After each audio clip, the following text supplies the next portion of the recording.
Okay. Hello. Naririnig na po ako, tama? Okay. Thank you. So, ngayon, we'll discuss about the project. Okay, so, I'm giving time din to discuss. So, para if ever may questions kayo, so, sa simula pa lang, di ba, is ma-address na natin. Uh, Sige, let's start. So, for this, so we have yung project natin, which is yung EIA or the Environmental Impact Assessment. Okay. So, this is 30% of your grade dapat. Okay, so baka yung iba magtataka. So, ang nasa syllabus po is 20%. So, I am asking pa, so, kasi yung last lesson namin is 30%. Ayan, so, I am confirming lang if required ba na 20 na. Ayan, so, I'll confirm it with Sir Coco pa. Pero ideally, it's 30%. Okay.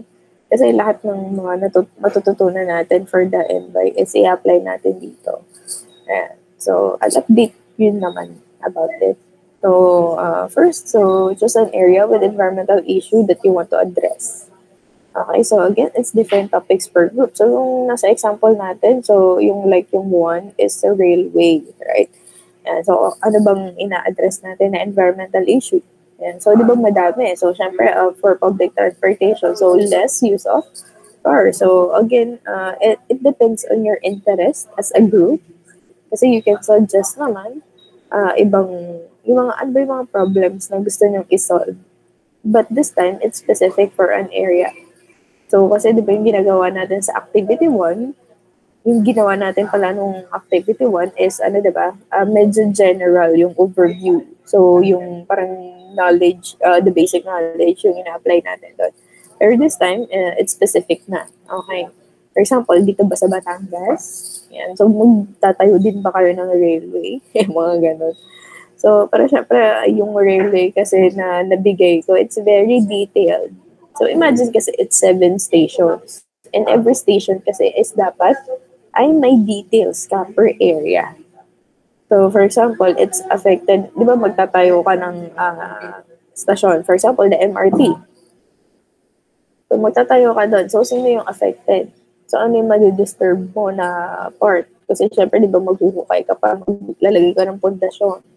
So, afterwards, so what will happen? So, what's the impact? Ayan. So, may isa-isa naman natin siya. As well as, mas detailed tayo when it comes to our discussion. So, ito, overview lang siya para at least makapag-isip na kayo ng topic. Okay? So, for your project. So, there should be no existing EIA available. So, like yung pinost ko. So, diba existing EIA na kasi siya. Okay, pero, so, dati may nagtanong sa akin. So, pero, can we use yung existing EIA as a reference po for our, pwede naman. Okay, so, as long as hindi siya yung technically parehong-pareho, diba? So, syempre, ano ba yung, you would know naman, diba? So, ang point is, you should have your own assessment. Okay? So, gagawin nyo siyang reference, pero hindi siya yung mismo na study nyo. Okay? So, yung mga existing EIA natin. So, ano ba yung mga nilalagay dito? Mga possible, okay? So, for example, railway din ba? So, ano ba yung pwede nyong ma-relate dito? Or, siya, madami So, hindi lang siya railway. For example, every industry or planta kasi, bago sila makapagtayo, is kailangan may EIA. So, imagine nyo na lang, okay? Ano ba gusto yung planta? or company na ito? So, lahat yan may requirements. So, number 2, so, ayun pala, yung sa number 1, sorry, kaya nire-require ko na ipasa siya, yung topic by week 13. So, for sure naman nakapag-finalize na kayo ng topic by then. Kasi this is 1 month pa naman.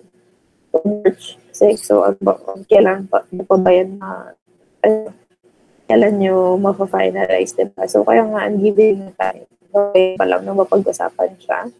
No, sana. Okay. So, I'll be checking kasi if there's existing EIA available. So, please go check. Kasi once na makita ko na existing na yung EIA dun sa napili yung study, is you'll be graded 0 or I'll give you a warning, oops, may EIA na to. Okay? So number 2, have at least 2 related journals per person. So, for example, if 5 kayo sa group, diba? So, that should be more than 10 dapat. So, kasi this is at least, and I am sure na hindi lang dalawa per person ang magagamit ng journal dito. Kasi medyo malawak talaga siya. Okay. So, number 3, make a modified EIA summary at describe below. So, mamaya dadaan na natin. Pero kung medyo na-browse mo na tong instructions na to, I assume nakaka-relate ka na sa sinasabi ko ngayon. So, di ba, binigay ko na siya ahead of time. So, number 4, make a 16-minute presentation showing the highlights of the EIA summary. So, baka may tanong sa akin, ay, ba 15 minutes? Ay, mas mahaba to as compared to the activity 1. So, yung activity 1 po natin is practice. So, kaya, diba, kayong bahala so, kung ano ilalagay nyo dun sa presentation. So, I emphasize showing the highlights. So, ano ba yung represent? Okay na yung best possible na ilagay nyo doon sa presentation na makakapag-explain yung flow ng inyong EIA. So, it's your decision na.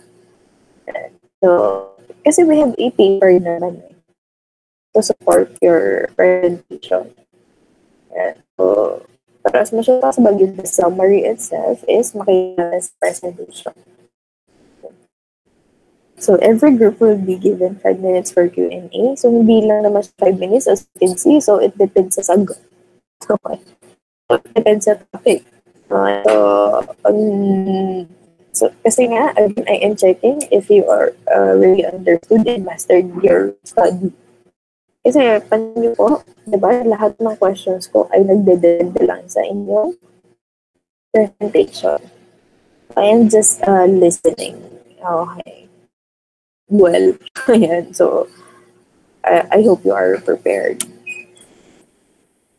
So, next, we have the paper format. So, you can say this naman doon sa ating example. Pero, di ba, pansin nyo, yung may EIA sample to natin, hindi siya ganun ka-detailed.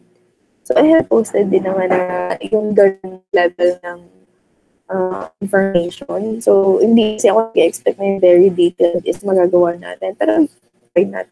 So, ang sa akin is, ano naman, so you can go in between. Okay. So, para, kasi again, depende po ito sa project. I mean, depende sa topic. So, what's the applicable? Okay.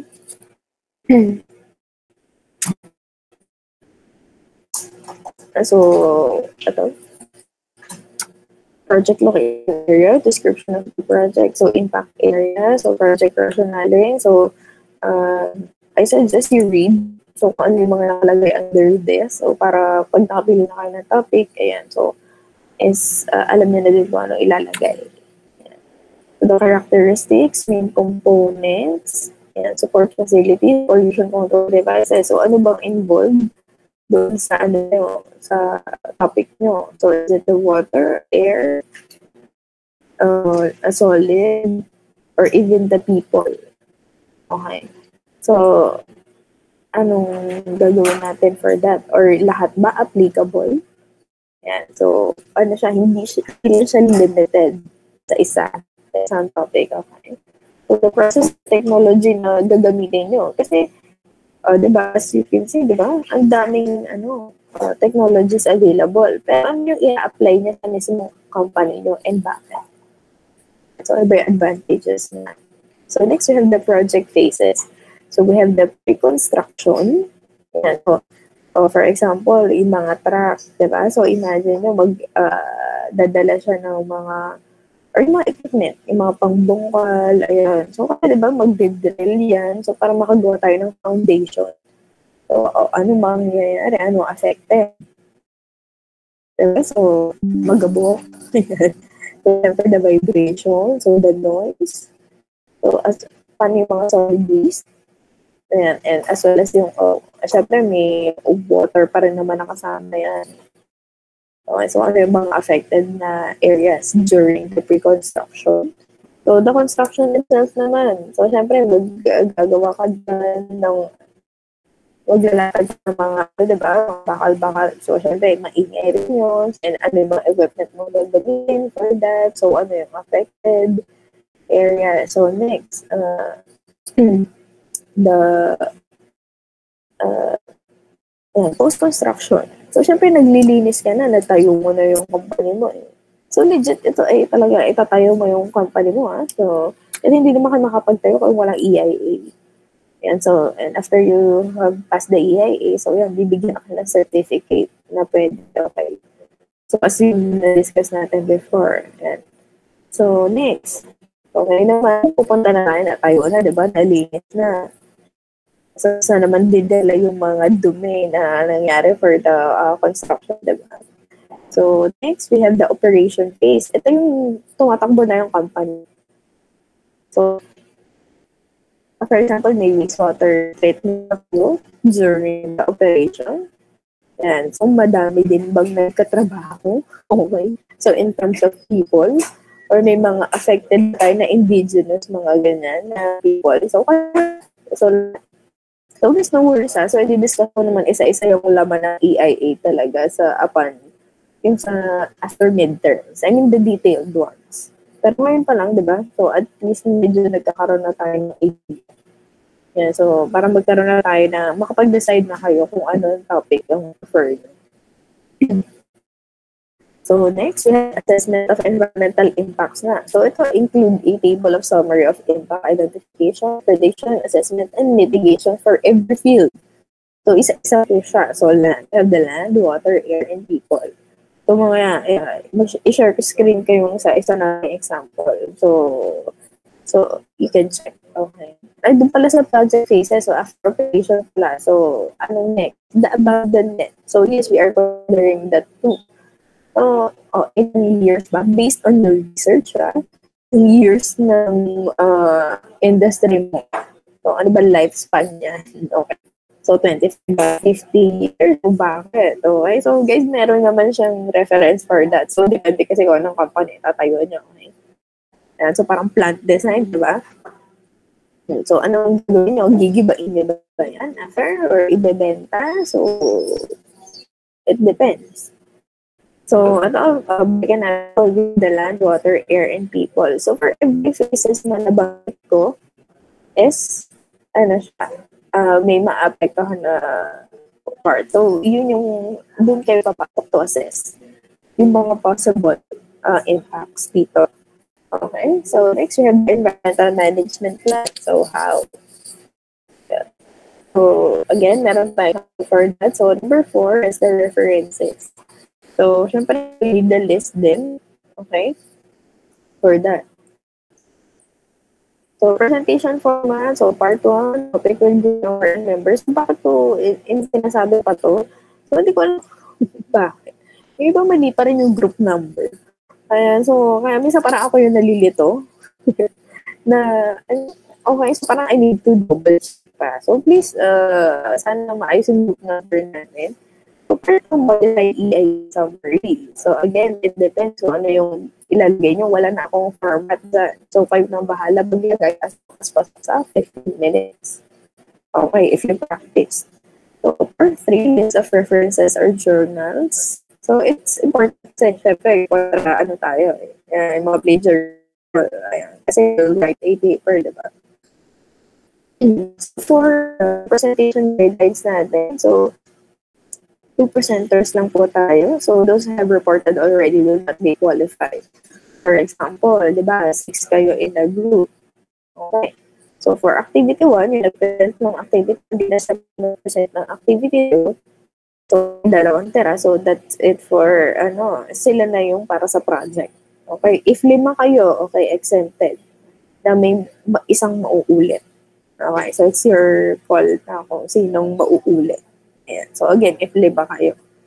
And so, no script or prompter. So, as much as possible po, wala tayong any binabasa. So, for me kasi, hindi nyo naman kailangan word by word, like, sa uluhin. Kasi, kung naiintindihan nyo naman yung flow nung inyong dinidiscuss, you can present it in your own words. Sana, di ba? Okay, so strictly 15 minutes tayo. So, although nagbibigay naman ako ng extra minute, syempre, I know yung iba medyo kinakabahan or may setup pa na ganap. Ayan. So, number 4 will be deducted and numbers 1 to 3 were not followed. So, and presentations will be on week 14 and 16, face-to-face. And so, you can volunteer either 14 or 16. So, depende sa inyo. Okay, so again, as much as possible is face-to-face. So, just to be fair. Kasi iba na naman yung online, diba? Yung iba ka, partly may nakakapagbasa pa online. Pero medyo obvious naman for me kung sino mga babasa or not sa online. Kaya target mo ay face-to-face. Okay? So, score breakdown, so total po natin is 100 points. So, presentation with yung ginawa natin activity 1, so 25 points. So, submission pa rin, slides and PDF via email. So, 2 to 3 more topic. Yeah, so, yung format natin. So, guys, may hindi pa rin mga sumunod sa format natin. So, if medyo malayo talaga yung format nyo, so I am able to give you deduction. Okay? Kasi it's, for me, kung tama yung format nyo or yung nag-follow kayo ng instruction, so meaning nabasa nyo yung ating procedure, diba? Okay. So, next, we have yung paper natin. So, this is malaki yung bearing talaga. Okay, so the 75 points. So, 30 points is the integration of knowledge. Kasi, ano talaga ma-apply nyo since lecture up to yung sa last lecture natin dito sa EIA. Okay, kasi it's your assessment. So, depende sa inyo. Okay. So, hindi ko pala naayos to. Pero, diniscuss ko kasi yung sa citation. And so, 15 points is depth of discussion. And so, 15 points for cohesiveness. So, syempre, dapat maayos naman yung flow para mas maintindihan natin yung paper, diba? So, technical writing po talaga ang grading natin dito. So, 5 points spelling and grammar. So, yes po, I am checking. So, nagde-deduct din ako dyan. So, I just want you to proofread. Okay? Bago kayo magpasa. Yan. So, bakit gusto ko din kayo mag-proofread? So, kasi minsan very obvious yung iba. General lang. Yung iba nga, iba pang huli ng content. So, like, legit copy-paste. Siyempre, deduction pa rin yan. Yeah. So, 5 points for citation. So, ito guys, tinuro ko siya dun sa discussion. Kasi iba may pa rin. Balik lang natin ang kulay para okay. So, ito nga po ba ma'am side? Okay, so syempre pag-start nung, pag included siya mo sa sentence, for example, ako yung author, diba? So, Rivera, yan, so, year na to, kung kailan nasulat, diba? 2024 stated that, gano'n. Okay. Yan. So, ito naman sa end. Ito naman sa last part ng sentence or bago mag-period. So, lagyan natin period. Kasi iba, ito, period muna bago ito. So, ito included po siya sa sentence. Okay? So, di ba, for example, ito yung based doon sa reference nyo. Ito yung sinabi. So, isang author po. So, ito ang ating gagamitin. So, Rivera 2024. So, if dalawang author, Rivera and Makuha, 2024. So, if tatlo, so 3 and up. So, the main author, et al., period, 2024. Okay? So, malinaw po ba yung part ng citation?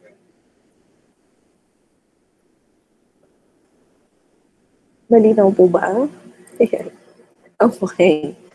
So guys, I am just teaching you din on how to write properly. So bakit? Kasi gagamitin nyo yun sa thesis.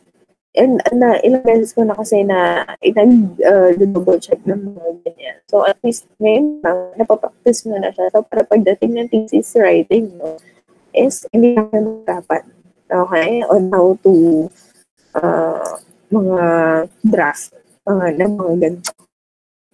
So, next 5 points for on the submission of paper. So, this is hard copy po. Okay, so ang change ko for the paper. Yeah, so, it's hard copy. So, ideally, it's week 16, Friday, kahit Friday, okay lang. So, bakit? Kasi kung kailangan na dito, okay, kasi diba week 17 is our online week. So, ayoko naman i-push kayo na magpunta dito diba, by that time. So, ideally, tapos na kayo by week 16 sa paper. So, pasa nyo na. So, by week 17, review na lang kayo. Okay? For your exam. So, that's the submission. So, guys, this is Friday. Sorry. Ayan. So, week 16, Friday. Kasi nandito naman ako sa school noon. So, you can send it to me. So, no best report will serve reference for our next batch of students. Kasi hindi ko pa na-post yung last year. Kasi first batch pa lang yun. So, I am still polishing. And so, yung kung ano yung mga pwede pa na improve. And so, for the paper, so bago ko i-post yung talaga the EIA report na okay. Yeah. So, malay nyo kayo. Kung isa dito, diba? So, mali po ba? Any questions po dun sa instructions natin for the project? Wala? Wala pa? Okay.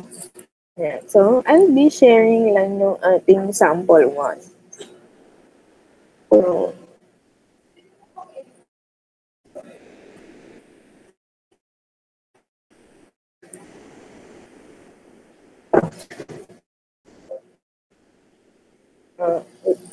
share naman.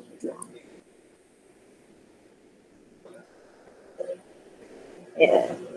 So, you can, ano din naman, medyo maliit. So, kahit i-view nyo dun sa ating posted sa classroom. Okay? So, ano yung example natin ng table? Yung summary of impact, identification, prediction, assessment, and mitigation. So, this one is for water. Okay? So, again, we have land, water, air, and people. So, dun iikot sa apat na yun yung environmental impacts natin. Okay? Kasi, most likely, lahat ng yan ay affected in some way. Well, for example, ayan. So, upon pre-construction or construction, yan. So, ano yung affected? Okay. So, for example, diba inaral natin is hydrology. Yan. So, anong gagawin natin? So, site preparation, land clearing, removal of vegetation. So, di ba, pansin nyo, yung sa mga foundation natin, nagumukay sila ng malalalim, lalo na kung medyo mataas or talagang heavy load yung itatayo natin na industry or plant. Ayan. So, lalo na sa mga condo, kung nakikita nila, so, sobrang lalim ng foundation nila. So, term mo talaga yung sa land part nila. So, as well as yun sa hydrology. So, anong mga matatamaan mo na possible waterways? So, it's also a factor. So, yan, hydrology. So, potential impact natin dito. So, flooding and inundation by sediment runoff, siltation, drainage, overflow, clogging. Kasi wala ka pa namang na plano for, ano diba, parang wala pang drainage. So, sisimulan mo pa lang. So, ano yung magiging answer mo for that? Ayan, we have the prevention, mitigation, or enhancement measures. For example, pre-construction and construction. So, design and install sufficient drainage system. So, ayan. So, including yung temporary. Kasi kapag ganyan, mga construction pa lang, so, may mga temporary man. So, kung saan lalabas, so, yung mga wastewater natin. Ayan. So, may mga makikita ko doon na hindi siya tubo eh. So, parang, ano yung malambot lang naman siya yung, parang sa hose. Malaking hose. So, dun. So, that's the temporary drainage nila. Yes, mga ganun. So, for the construction, so minimize the removal of vegetation and alteration of topography as much as possible. So, install soil erosion control. So, yes po, meron tayo nun. And so, kung hindi nyo siya na-imagine, so you can search for it na. Kasi may nag-present noon before. So, how do you control soil erosion kapag may mga ginagawang constructions, diba? So, siguro parang bigyan na example. Diba, isang debt? Ayan, so, nag-hold. Ayan, so, may mga factors sila. Okay? So, next. The construction pa, hydrogeology, so earthworks, excavation, ayan. So, syempre, water quality na affect mo kasi nag-excavate ka, diba? So, ang daming dubok. Ang daming dumi din na masasama ka. Ayan. So, plan and implement appropriate construction methods. Ayan. So, siguro highlight ko na lang since dami. Ayan. So, comply with environmental permitting requirements. So, first, the storage, transport, handling, treatment, and disposal of hazardous material or waste. Ayan. So, di ba? With RA 6969, so, affected talaga yung sa soil part natin. Ayan. Pero, yun nga, di ba? Mag-overlap kasi siya doon sa water. Okay? So guys, this is for water pala. So, madami naman siya. Try natin yung sa air. Ay, layo pa. So, guys, medyo mahaba to kasi they have 7 stations. So, for each station, so may details sila. Ayan, kaya medyo mahaba siya.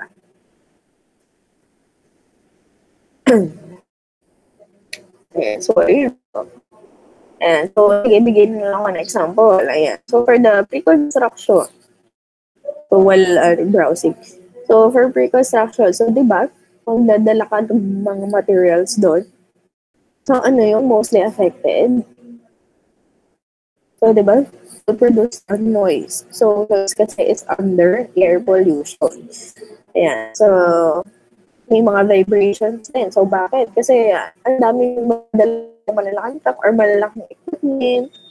Ayan. So, for that, so, yun sa excavation, diba? So, ano yung mga affected?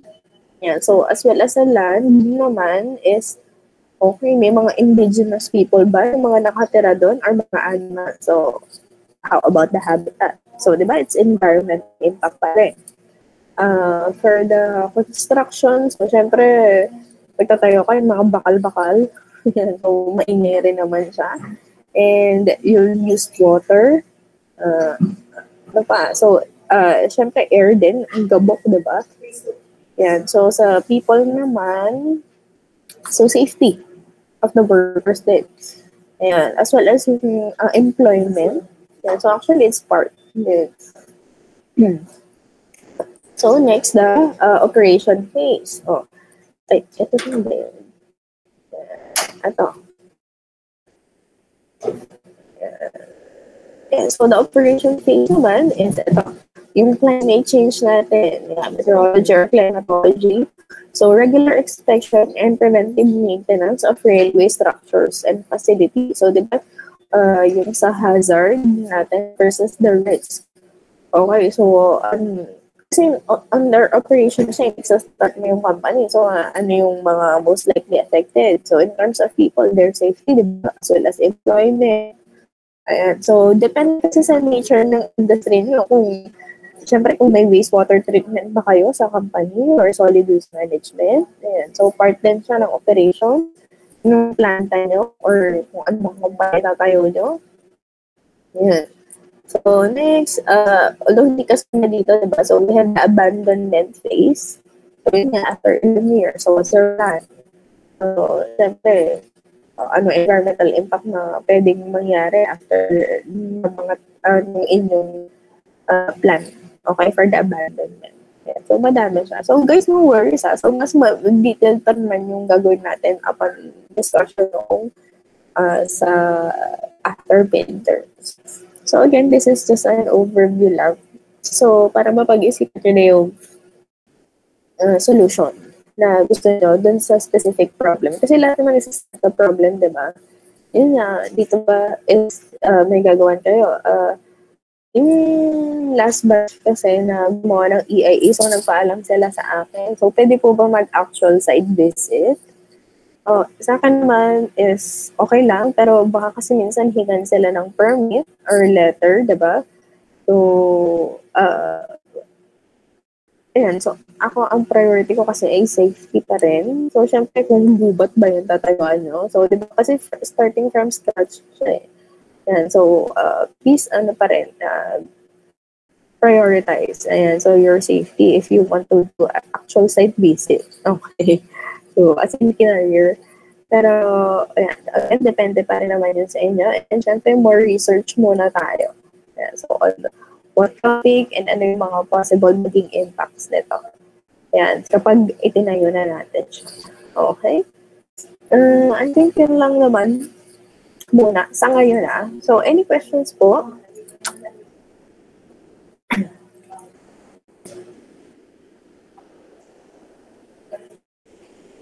Wala? Wala ba? Hindi mo nagtanong kasi kanina eh. Pero baka nabanggit ko naman Hmm. Ayan. So, if wala naman, so I guess we can end the meeting. So, please use our time, diba? So, kasi guys, medyo time consuming siya. Okay? So, for in doing the, lalo na yung paper natin. Ayan. So, I hope you can maximize our time. So, yun lang naman, I guess. So, I am open for consultation. Okay? So, let's just schedule ahead of time. So, yun lang. Thank you. Ayan.